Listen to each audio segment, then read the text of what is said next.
إن الحمد لله نحمده ونستعينه ونستغفره ونعوذ بالله من شرور أنفسنا ومن سيئات أعمالنا من يهده الله فلا مضل له ومن يضلل فلا هادي له وأشهد أن لا إله إلا الله وحده لا شريك له وأشهد أن محمدا عبده ورسوله أما بعد فإن خير الحديث كتاب الله وخير الهدي هدي محمد صلى الله عليه وسلم وشر الأمور محدثاتها وكل محدثة بدعة وكل بدعة ضلالة وكل ضلالة في النار.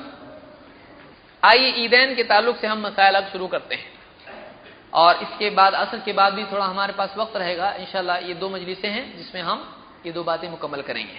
عید کے تعلق سے مسائل. سب سے پہلے عید کے تعلق سے لوگوں میں عام مشہور یہ ہے کہ عید کی رات میں عبادت کرنا چاہیے. ایک آدمی عام طور سے عبادت کرتا ہو اس کے لیے کوئی حرج نہیں ہے، عید کی رات میں کرے یا عید کے بعد میں کرے، ہر رات میں وہ عبادت کرے، اچھی چیز ہے، کوئی مسئلہ نہیں ہے.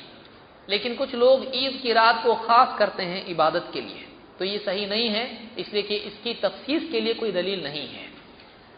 ابن ماجہ میں روایت نقل کی جاتی ہے کہ ابو امامہ رضی اللہ تعالیٰ سے مروی ہے، اللہ کے نبی صلی اللہ علیہ وسلم فرماتے ہیں کہ من قام لیلۃ العیدین محتسبا للہ لم یمت قلبہ یوم تموت القلوب.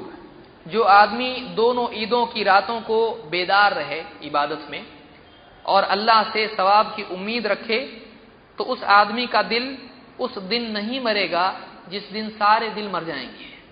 یعنی کون سا دن؟ قیامت کا دن. تو قیامت کے دن اس کا دل کیا رہے گا؟ زندہ رہے گا جب سارے دل مر جائیں گے. کون؟ جو دونوں عیدوں کی رات کو عبادت کرے رات میں. یہ روایت ضعیف ہے اور اس کی روایت کی سند میں بقیہ ابن الولید ایک راوی ہے اور یہ راوی مدلس ہے اور ضعفاء سے اکثر روایت کرتا ہے. بقیہ ابن الولید یہ ضعیف راویوں سے اکثر روایت کرتا ہے اور تدلیس کرتا ہے، یعنی چھپا دیتا ہے ان کے نام کو. اس لیے علماء نے اس کی روایت کو تسلیم نہیں کیا. اگرچہ فی نفسہ ہی یہ معتبر ہے لیکن اس کی روایت اگر وہ عن سے روایت کرے، اور یہ تھوڑا علمی مسئلہ ہے، اگر یہ راوی کہے فلاں سے ہم کو روایت آئی ہے، اس کی روایت نہیں لیں گے. ہاں اگر یہ کہے میں نے فلاں سے سنا، اس نے مجھ سے کہا، تو لیا جائے گا. کیوں؟ اس لیے کہ جب یہ ایسا کہتا ہے کہ فلاں سے بات ہم تک پہنچی ہے تو ڈائریکٹ بھی پہنچ سکتی ہے، انڈائریکٹ بھی پہنچ سکتی ہے. اور اکثر یہ کن راویوں سے روایت لیتا ہے؟ ضعیف راویوں سے. تو علماء نے اس کی روایت کو ایسی روایت کو تسلیم نہیں کیا ہے جو عن سے ہو. اسی لیے آپ دیکھیں گے کہ علماء کے اقوال اس کے سلسلے میں ہیں. ابن حجر فرماتے ہیں صدوق سچا ہے، کثیر التدلیس عن الضعفاء، ضعیف راویوں سے بہت زیادہ تدلیس کرتا ہے، ان کا نام چھپا کے روایت دے دیتا ہے، تو اس کی روایت نہیں لی جانی چاہیے. یہ میں کہہ رہا ہوں اس لیے کہ عام قاعدہ یہ ہے، ورنہ آپ سوچیں گے ترجمے میں یہ کہاں سے لے کے آ گئے. تو یہ ایسا راوی جو ہے اس کی روایت نہیں لی جاتی ہے. امام الذہبی رحمۃ اللہ علیہ فرماتے ہیں الحافظ، یہ راوی خود حافظ ہے، یعنی حدیث کا حافظ ہے، یعنی 1,00,000 حدیث جس کو یاد ہو اس کو حافظ کہا جاتا ہے کم سے کم. وثقہ الجمہور فیما سمعہ من الثقات، عام طور سے علماء نے، جمہور نے اس راوی کی وہ روایات لی ہیں ان میں اس کو معتبر قرار دیا ہے جو اس نے معتبر راویوں سے روایت کی ہے. اسی طرح سے امام النسائی رحمۃ اللہ علیہ فرماتے ہیں اذا قال حدثنا او اخبرنا فهو ثقہ، اگر یہ راوی یوں کہیں کہ ہم سے فلاں نے حدیث بیان کی یا ہم کو فلاں نے خبر دی تو یہ ثقہ ہے، تو اس کی روایت معتبر مانی جائے گی، ورنہ نہیں. اور اگر آپ اس کی سند میں اوپر دیکھیں تو حدثنا بقیۃ بن الولید عن ثور بن یزید، تو یہاں پر عن سے روایت ہے، اس لیے روایت مقبول نہیں ہے. لہذا کوئی آدمی جس کا معمول ہو ہمیشہ وہ عبادت کرتا اور رات میں تہجد پڑھتا ہے، عید کی رات میں بھی عبادت کرے، اچھی بات ہے. لیکن جو سال بھر فجر بھی چھوڑتا ہو، خاص طور سے عید کی رات کو جاگے، تو ایسے آدمی کے لیے کوئی دلیل اس میں نہیں ہے، یہ ثواب کی چیز نہیں ہے. غیر مخصوص کی تخصیص کر کے عبادت کرنا خود ایک بدعت ہے، اس کو یاد رکھیے. ایسی چیز جو شریعت میں خاص نہیں ہے اس کو خاص کر کے اس میں ثواب کی نیت سے عمل کرنا یہ بدعت ہے. عیدگاہ جانے سے پہلے کیا کیا کرنا چاہیے؟ عیدگاہ جانے سے پہلے نمبر 1 غسل کرنا چاہیے، یہ ایک اچھی چیز ہے، لازم نہیں ہے. زادان فرماتے ہیں سأل رجل علیا رضی اللہ عنہ عن الغسل، ایک آدمی نے علی رضی اللہ تعالیٰ عنہ سے غسل کے بارے میں پوچھا. قال اغتسل كل يوم ان شئت. انہوں نے کہا تیرا جی چاہے تو روزانہ تو غسل کر. فقال لا الغسل الذي هو الغسل. اس آدمی کا نہیں غسل اسپیشل غسل، خاص غسل. روزانہ تو کوئی بھی کر سکتا ہے لیکن دینی اعتبار سے کون سا غسل ہے؟ قال یوم الجمعہ ویوم عرفہ ویوم النحر ویوم الفطر. علی رضی اللہ تعالیٰ نے کیا فرمایا؟ کون سے دن غسل کرنا ہے؟ جمعہ کے دن، عرفہ کے دن اور نحر یعنی عید الاضحیٰ کے دن اور عید الفطر کے دن. تو یہ 4 دن علی رضی اللہ تعالیٰ نے بتلایا کہ ان دنوں میں کیا کرنا چاہیے؟ غسل کرنا چاہیے. تو عید کے دن غسل کرنا اچھی چیز ہے. یہ امام البیہقی نے روایت نقل کی ہے. اسی طرح سے عید کے دن زینت اختیار کرنا چاہیے، یعنی اپنے لباس میں سے جو کپڑے اس کے پاس ہیں اچھا لباس پہنے. اور اگر نیا خریدتا ہے تو اس پر نہ کوئی یعنی اس کے اوپر کوئی حرج نہیں ہے، نیا بھی لے تو کوئی مسئلہ نہیں، لیکن جو موجود لباس ہے اس میں سے بہتر لباس پہن کر آنا چاہیے. عبداللہ ابن عمر رضی اللہ تعالی فرماتے ہیں اخذ عمر جبۃ من استبرق. عمر رضی اللہ تعالیٰ عنہ نے استبرق یعنی ریشم کا ایک جبہ لیا، تباع فی السوق جو بازار میں بک رہا تھا. فاخذها فاتى بها رسول اللہ صلی اللہ علیہ وسلم. اس کو لے کر وہ اللہ کے رسول صلی اللہ علیہ وسلم کے پاس آئے. فقال یا رسول اللہ ابتع هذه تجمل بها للعید والوفود. اور کہا کہ اللہ کے رسول آپ یہ جبہ خرید لیجئے تاکہ آپ عید کے دن اور لوگ جب آپ سے ملنے کے لیے دور دراز سے آتے ہیں، وفد آتا ہے آپ کے پاس، تو آپ اس دن اس کو پہنا کیجئے. فقال له رسول اللہ صلی اللہ علیہ وسلم. آپ نے فرمایا انما هذه لباس من لا خلاق له. یہ اس آدمی کا لباس ہے جس کا آخرت میں کوئی حصہ نہیں. یعنی ریشم کا لباس وہ آدمی پہنتا ہے جس کا آخرت میں کوئی حصہ نہیں، یعنی یہ غلط ہے، یہ نہیں پہننا چاہیے. یہاں پر علماء نے استنباط اس سے یہ کیا ہے کہ اللہ کے نبی صلی اللہ علیہ وسلم نے یہ نہیں کہا کہ عید کے دن نئے کپڑے اچھے کپڑے تھوڑی پہنتے ہیں، بلکہ آپ نے کہا کہ ریشم کا کپڑا پہننا غلط ہے. اگر عید کے دن اچھا کپڑا پہننا غلط ہوتا تو آپ تنبیہ کرتے. تو معلوم یہ ہوا کہ حضرت عمر کو بھی یہ بات معلوم تھی کہ عید کے دن اچھے سے اچھا کپڑا پہننا چاہیے، اور اس پر اللہ کے نبی صلی اللہ علیہ وسلم نے بھی سکوت اختیار کیا. اس بات کو گویا کہ آپ نے راضی ہوئے کہ عید کے دن اچھا کپڑا پہننا چاہیے. تو اس کو بخاری نے روایت کیا اور اس سے معلوم ہوتا ہے کہ عید کے دن بہتر لباس پہننا مستحب ہے. نافع رحمۃ اللہ علیہ فرماتے ہیں ان ابن عمر كان يلبس في العيدين احسن ثيابه. عبداللہ ابن عمر رضی اللہ تعالی عنہ دونوں عیدوں میں اپنے لباس میں سے اپنے کپڑوں میں سے سب سے اچھے لباس پہنتے تھے. اس کو امام البیہقی نے روایت کیا. اس سے معلوم ہوتا ہے کہ یہ مستحب ہے، اچھی چیز ہے، صحابہ اس کو سمجھتے تھے. عید کے روز کھانے کا کیا معاملہ ہے؟ یعنی عید کی نماز سے پہلے یا روزہ رکھنا، اس کا کیا معاملہ ہے؟ بعض لوگ عید کے دن روزہ رکھتے ہیں، منی روزہ. وہ کیسا روزہ رکھتے ہیں؟ کچھ لوگ بولتے ہیں عید کی نماز تک کھانے کا نہیں رہتا، اس کے دن یہ چھوٹا روزہ رہتا. یا ایسا کوئی اسلام میں روزہ نہیں ہے، اس طرح کا روزہ اسلام میں نہیں ہے، بلکہ دونوں عیدوں کے دن روزہ رکھنا جائز نہیں ہے. اس تعلق سے ابو ہریرہ رضی اللہ عنہ فرماتے ہیں ان رسول اللہ صلی اللہ علیہ وسلم نہا عن صیام یومین، یوم الاضحیٰ و یوم الفطر. اللہ کے رسول صلی اللہ علیہ وسلم نے 2 دن روزہ رکھنے سے منع کیا، 2 دن کے روزے سے منع کیا. کون سے روزے؟ یوم الاضحیٰ اور یوم الفطر. عید الاضحیٰ کے دن، قربانی کے دن، اور عید الفطر کے دن روزہ رکھنا جائز نہیں ہے. اس کو امام مسلم نے روایت کیا ہے. عیدگاہ کی طرف جانے سے پہلے کھانا کیا نہیں کھانا، دونوں عیدوں میں قاعدہ الگ ہے. بریدہ رضی اللہ تعالیٰ فرماتے ہیں کان النبی صلی اللہ علیہ وسلم لا یخرج یوم الفطر حتی یطعم. اللہ کے رسول، اللہ کے نبی صلی اللہ علیہ وسلم عید الفطر کے دن جس کو رمضان عید ہمارے ہاں بولتے ہیں، اس کو یاد رکھیں، اس کو عید الفطر کہتے ہیں. یوم الفطر کے دن اس وقت تک گھر سے نہیں نکلتے تھے یعنی عید کی نماز کے لیے جب تک کہ آپ کچھ کھا نہ لیتے تھے.